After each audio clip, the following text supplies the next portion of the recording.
Baccarat Rouge 540, worth the hype or just overrated? Well, let's talk. But first of all, if you've randomly stumbled across my channel, welcome. I'm Gids. I make videos about fragrances amongst other things. So let's get into today's video, and also feel free to subscribe to the channel. It would mean a lot to me.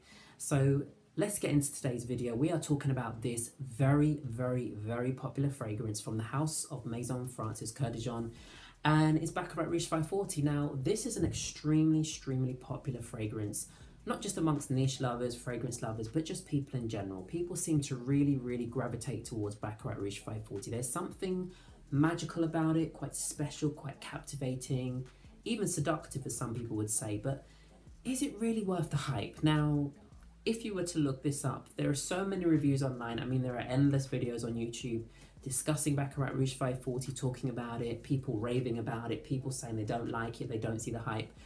I can see both sides of the argument. For me personally, this is one of the fragrances in my collection which I adore. It's extremely seductive. Now, why is Baccarat Rouge 540 seductive? I would say the thing about this fragrance is it has such a mysterious and alluring quality. Now, Francis Kurkdjian, who is the nose behind this fragrance, really created it in quite a clever way. When you first start smelling it, the thing about this fragrance is, for a lot of us, we don't quite know what it is we're smelling. Sometimes it can smell quite sweet, sometimes it can smell a bit spicy, it can smell a bit woody, it can smell a bit rubbery. It has all these mysterious qualities, but overall for me, you see, I'm smelling it now and it's almost, there is a sweetness to this fragrance, but I also feel it's not just a sweet fragrance. It has like a woody, spicy, warm, salty, slightly salty aroma, which really is quite captivating and interesting. Saltiness to this fragrance, and I think that might be from the ambergris. There is saffron in this, which I think is where the spice comes from, and saffron is one of the, I believe, is the most expensive spice in the world.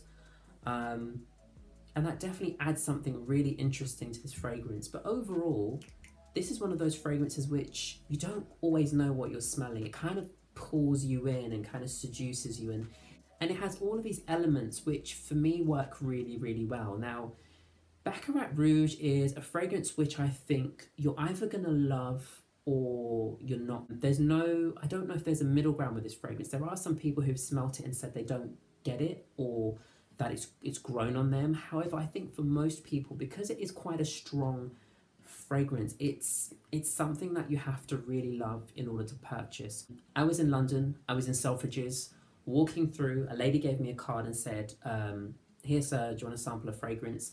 Sampled it, and I immediately had to turn around and ask her what the fragrance was, and she wrote it down for me, and she gave me a sample.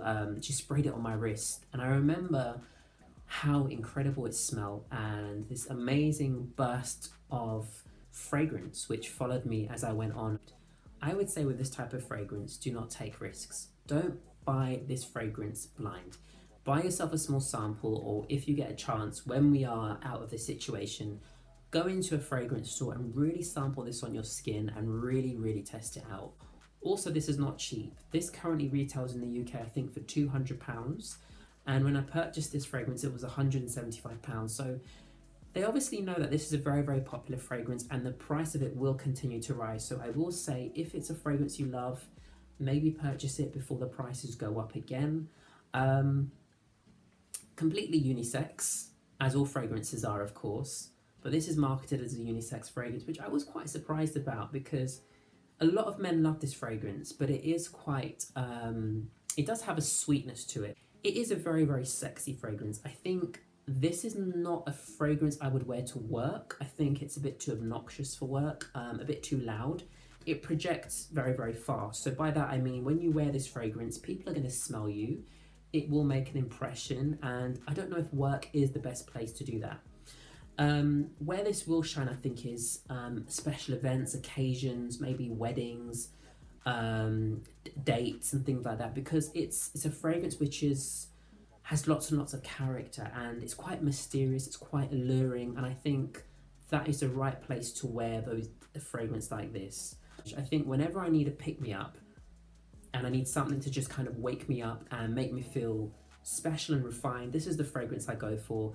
This is a fragrance I wear to more formal occasions, the fragrance I wear when it's you know, I want to feel special, I want to feel a bit more refined, a bit more dressed up, a bit classier, a bit more polished. It's one of my most complimented fragrances. This is a compliment getter for sure. You'll get endless amounts of compliments wearing this. I think that kind of sweet, spicy, woody, airy, all these things that come at you with this fragrance are quite alluring and mysterious. And it's often a fragrance that people will say, oh, what are you wearing? You smell amazing. What is it? And this is great because it does genuinely last. And I think for me, when I'm spending over, you know, the over £100 on a fragrance, I need my fragrance to have some sort of projection, some sort of power to it. It doesn't have to be a lot, but I do need something from the fragrance.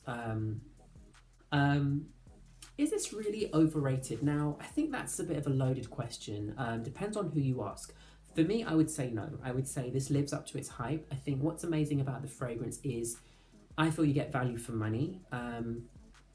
It packs a punch, this fragrance. It really, really does, which is why I think it's a fragrance that you will either love or you will hate. There's no middle ground with this fragrance. It's an acquired taste. That's the best way to put it. It's a brilliant release, and I think there will continue to be many imitations of this fragrance, but imitation is, of course, the greatest form of flattery. I'll leave it there. Thank you so much for watching, and if you enjoyed the video, please give me a thumbs up. Of course, please subscribe to the channel, leave me a comment, and I will see you in my next video. Thank you so much for watching. Take care.